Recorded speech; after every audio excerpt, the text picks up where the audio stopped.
सर्वप्रथम परम वंदनीय पूज्य गुरु भगवंतों के चरणारविंदों में शत शत नमन, वंदन, अभिनंदन। जैसा कि आप सभी को सम्यकतया विदित ही है, आज जैन धर्म के चरम तीर्थंकर 24वें तीर्थंकर ज्ञातपुत्र शरमन भगवान महावीर का 2624वां जन्म कल्याणक है, या यूं कह सकते हैं कि आज भगवान महावीर की जन्म जयंती है। जब से वीर प्रभु शरमन भगवान महावीर इस धरा पर अवतरित हुए हैं, निरंतर तब से लेकर के अभी तक चैत्र सुदी 13 को हम भगवान महावीर का जन्म कल्याणक या जन्म दिवस मनाते हैं। इस समय भी यत्र तत्र सर्वत्र भारतवर्ष में या भारतवर्ष के बाहर भी जहां जहां पर जैन धर्म के अनुयायी लोग रहते हैं, वहां पर भगवान महावीर का जन्म कल्याणक या जन्म दिवस अपने अपने तौर तरीके रीति रिवाज से मनाते हैं। कहीं महावीर जयंती का विशाल जुलूस निकलता है, कहीं बड़ी बड़ी सभाएं होती हैं, कहीं कवि सम्मेलन होता है, कहीं नृत्य आदि कार्य होते हैं, कहीं भगवान का प्रचालन पूजा और पाठ होता है, कहीं साधु और साध्वियों के प्रवचन के माध्यम से भगवान महावीर का जन्म कल्याणक जन्म दिवस मनाया जाता है। ये अनेक अनेक आदि आदि तरीके से हम महावीर को ध्याते हैं, महावीर को मनाते हैं और भगवान महावीर को याद करते हैं। लेकिन चिंतन करिए, मनन करिए, जरा सोचिए कि भगवान महावीर का जो जन्म दिवस हम मनाते हैं, उसके पीछे हमारा चिंतन क्या है, हमारा लक्ष्य क्या है, हमारा ध्येय क्या है, भगवान का उपदेश क्या था और वर्तमान में हम उनकी राह पर चल रहे हैं या नहीं चल रहे हैं, ये चिंतनीय विषय है और चिंतन का विषय भी है। भगवान महावीर राजा सिद्धार्थ महारानी त्रिशला की कुक्षी से उत्पन्न हुए थे और राजकुमार थे। कुंडलपुर में उनका जन्म हुआ था। 30 वर्ष की भरी जवानी में उन्होंने दीक्षा अंगीकार की थी। 12.5 वर्ष तक उन्होंने घोर तप साधना की थी, फिर उनको केवल ज्ञान हुआ। 72 वर्ष की उम्र तक इस धरा पर वो मौजूद रहे, उसके बाद उनका निर्वाण हुआ। ये बहुत सारी बातें आप लोग बहुत अच्छी तरीके से समय समय पर पढ़ते भी हैं, सुनते भी हैं, जानते भी हैं। लेकिन मैं जो कहना चाहता हूं उस बात को थोड़ा सा आप सुनिए और चिंतन करिए। कहते हैं कि यदा यदा ही धर्मस्य ग्लानिर्भवति भारत अभ्युत्थानम अधर्मस्य तदात्मानं सृज्याम्यहम्। गीता में कर्मयोगी श्री कृष्ण ने कहा, जब जब धर्म की हानि होती है, अधर्म का बोलबाला होता है, तब तक हे अर्जुन, हे पार्थ, मैं धर्मात्मा का कल्याण करने के लिए और पाप आत्मा का संहार करने के लिए पुनः पुनः इस संसार में जन्म ग्रहण करता हूं। लेकिन जैन जो सिद्धांत है, मैं गीता की इस बात को, कर्मयोगी श्री कृष्ण की इस बात को जैन सिद्धांत के साथ सम्मेल करते हुए कहना चाहता हूं। भले कृष्ण के रूप में हो, भले महावीर के रूप में हो, भले राम के रूप में हो, भले बुद्ध के रूप में हो, भले नानक के रूप में हो, भले ईसा के रूप में हो, भले पैगंबर मोहम्मद के रूप में हो, धरा पर जब जब महान पुरुषों का अवतरण होता है किसी न किसी रूप में, उससे पहले की स्थिति बड़ी भयावह होती है। आज से 2624 वर्ष पूर्व का भारत, उसकी क्या स्थिति थी? इतिहास कहता है जब भगवान महावीर का जन्म अभी नहीं हुआ था और 23वें तीर्थंकर भगवान पार्श्वनाथ का समय भी बीत चुका था, लेकिन शासन उनका चल रहा था, उनका निर्माण हो चुका था।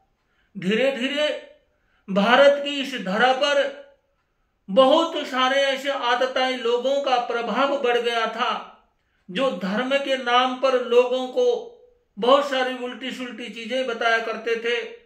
चारों तरफ घोर अंधकार छाया हुआ था, पाप बढ़ा हुआ था। धर्मात्मा लोग, आतताई राजा महाराजा लोगों के आतंक से सिसकियां भर कर के रह जाते थे और घोर संकट के काले बादल इस भारत भूमि के ऊपर मंडरा रहे थे। उस समय आपस में ऊंच नीच, जातिवाद और तेरे मेरे का, वंशवाद का, ऐसे उस समय, मतलब इस तरह की बातों का उस समय इतना भयंकर बोलबाला था कि जो सामान्य लोग थे वो ढंग से न जी पाते थे, न पी पाते थे, न खा पाते थे। उनके ऊपर बहुत सारी आपदाएं और मुसीबतें उस समय आ रही थी। नारियों का कोई सम्मान नहीं था। नारी जाति को केवल एक बच्चा, संतान उत्पन्न करने की मशीन समझ करके रखा हुआ था और नारी को धर्म कर्म करने का कोई अधिकार नहीं था। तो कहने का भाव यह है, येन केन प्रकारेण उस समय के जो बड़े बड़े राजा महाराजा लोग, शासक लोग जनता को इस कदर दबाए हुए थे, इस कदर उनके ऊपर आतंक बनाए हुए थे कि लोग तराईमाम कर रहे थे। धर्म के नाम पर पशु हिंसा करना, अश्व बलि, नर बलि, पशुओं की हत्या करना, सुरापान करना, मांसाहार करना, जीवों की हिंसा करना, उस समय के लोगों का मानो यह आचार और विचार बन गया था। ऐसे वक्त पर भारत मां, ये भारत भूमि चीख चीख करके पुकार रही थी, कोई तो मेरा ऐसा सपूत पैदा हो जो मुझे इस पाप से छुटाए और मेरे को इस पाप के बंधन से मुक्त करने में कोई सहायक बने। कोई ऐसे भारत भूमि के ऐसे लाल की पुकार भारत माता कर रही थी। ठीक ऐसे वक्त में ज्ञात पुत्र शर्मन भगवान महावीर का जन्म होता है। महावीर जब बड़े हुए, महावीर ने जब देखा, महावीर ने जब चारों तरफ की परिस्थिति को समझा, तो उन्होंने जगत कल्याण के खातिर, शोपर के कल्याण के खातिर और स्वयं की आत्मा के साथ साथ जगत के प्रत्येक प्राणी के उत्थान और विकास के लिए संयम की राह पर अग्रसर होने का निर्णय लिया। उन्होंने दीक्षा ली, 12.5 वर्ष की घोर साधना की, अनंत ज्ञान और अनंत दर्शन की उनको प्राप्ति हुई और सबसे पहले उन्होंने आवाज लगाई कि महानो, अर्थात हे संसार के प्राणियों, इन पशुओं को मत मारो, क्योंकि जैसे आपको सुख प्रिय है इनको भी सुख प्रिय है। जैसे आपको दुख अच्छा नहीं लगता इनको भी दुख अच्छा नहीं लगता। जैसे आप जीना चाहते हैं ऐसे ये भी जीना चाहते हैं। जैसे वर्तमान में हमारा नारा प्रसिद्ध है, जियो और जीने दो। क्योंकि भगवान ने कहा, 10वें कालिक सूत्र में उद्धृत किया गया है कि सब्बे जीवा बीच्छन्ति जीवियों न मरिज्यों। संसार का प्रत्येक प्राणी, प्रत्येक जीव जीना चाहता है, कोई भी मरना नहीं चाहता।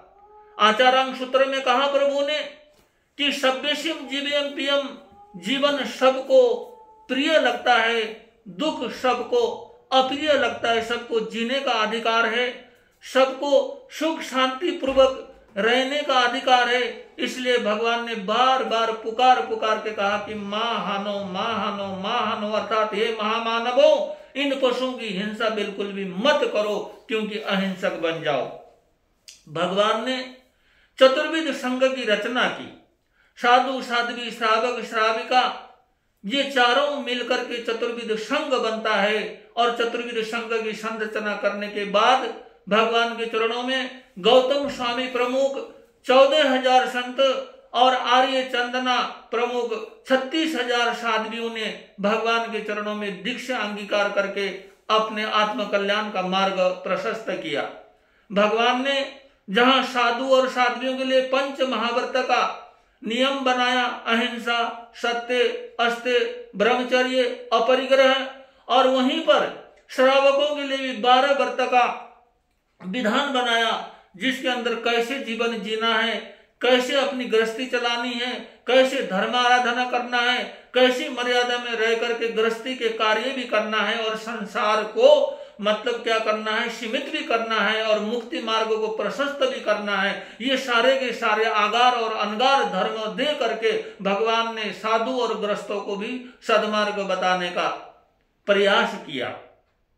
लेकिन हम आगम में पढ़ते हैं, इतिहास में पढ़ते हैं, भगवान के ऐसे अतिशय थे, प्रभु के ऐसा प्रभाव था कि भगवान की सभा में देव, दानव, मानव, पशु, पक्षी सभी उनके मतलब जो है धर्म संघ में, उनके तीर्थ में और उनके समशरण में बैठ करके भगवान की वाणी का अमृत पान किया करते थे। मैंने सुना है शेर और बकरी एक घाट पानी पीते थे। दोनों विरोधी राजा एक साथ बैठ करके प्रवचन श्रवण किया करते थे। सांप और नेवले अपना बैर विरोध भूल जाया करते थे, और जिधर भगवान गमन करते थे वहां कांटे भी फूल बन करके बिखर जाते थे। ऐसा भगवान का प्रभाव था। ऐसे महावीर के हम अनुयायी, भगवान ने जो हमें बताया, वाकई में चिंतन करिए, क्या सचमुच में हम वर्तमान में भगवान के सिद्धांतों के ऊपर चल रहे हैं? ये सोचने वाली बात है। भगवान ने बहुत सारा उपदेश दिया, बहुत सारे प्रवचन किए, बहुत सारा ऐसा मार्ग बतलाया जिसको अपनाने से हमारा ही नहीं पूरा विश्व का कल्याण हो सकता है। लेकिन अफसोस की बात कि हम वर्तमान में कितना भगवान के मार्ग का अनुसरण कर रहे हैं।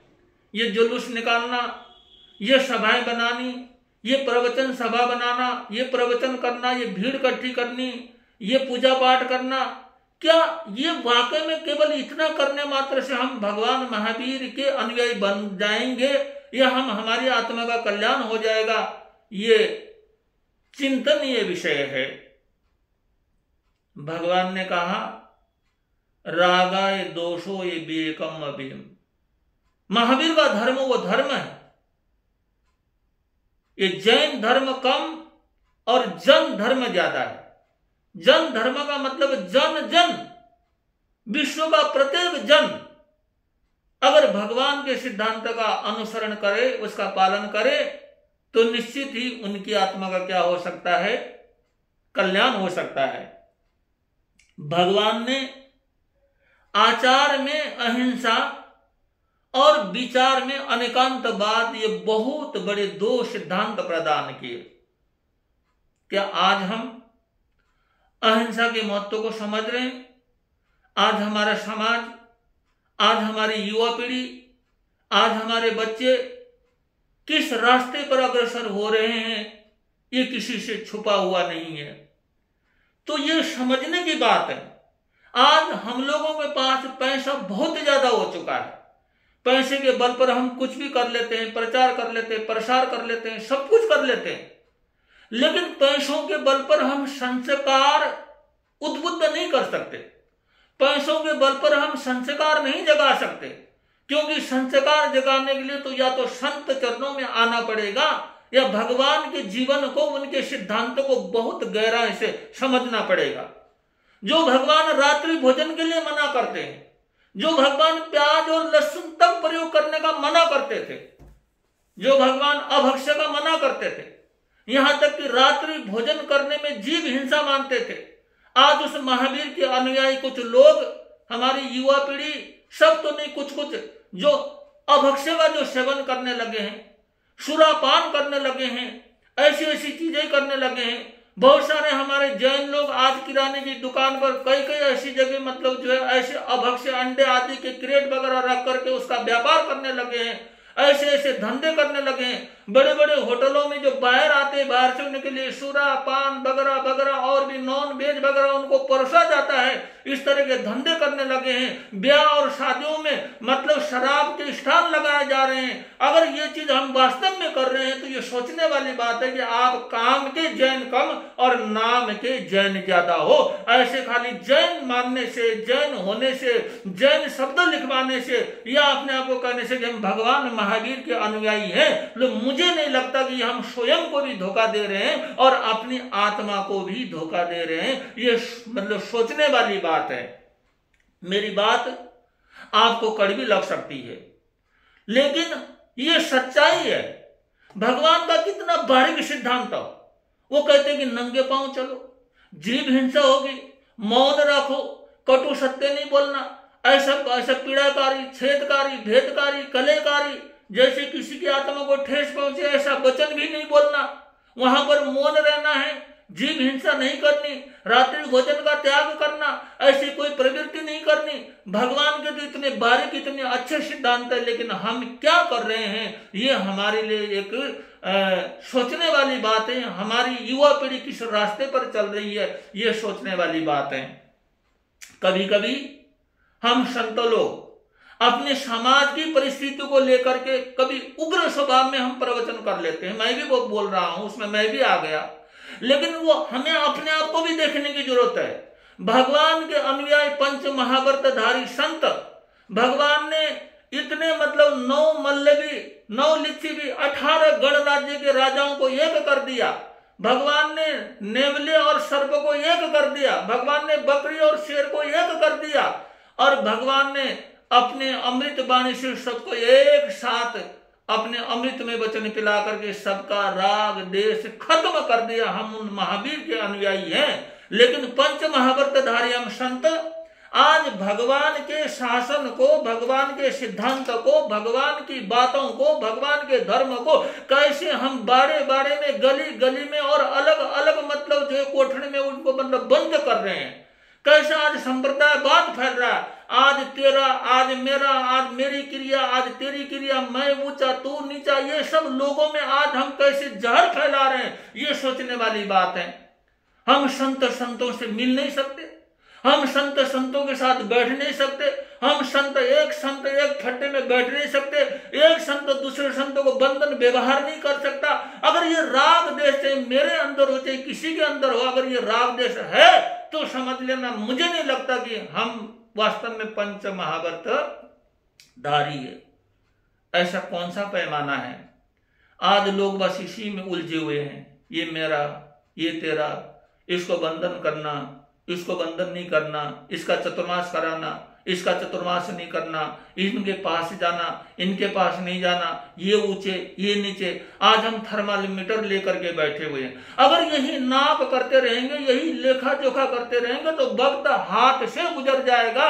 सोचने वाली बात है। भगवान के धर्म में अगर हम आ जाते हैं, भगवान का सिद्धांत हमारे आत्मा में उतर जाता है, अगर सच्चे मायने में हम भगवान के सिद्धांत बन जाते हैं तो हमें मतलब अपने दोष तो दिखाई देंगे और दूसरों के दोष नहीं दिखाई देंगे, क्योंकि हमें उंगली दूसरे की तरफ नहीं करनी बल्कि अपनी तरफ करना है। स्वयं को देखना है, स्वयं को परखना है, स्वयं को निरखना है, स्वयं का मतलब क्या अवलोकन करना है कि मेरे अंदर क्या कमी है।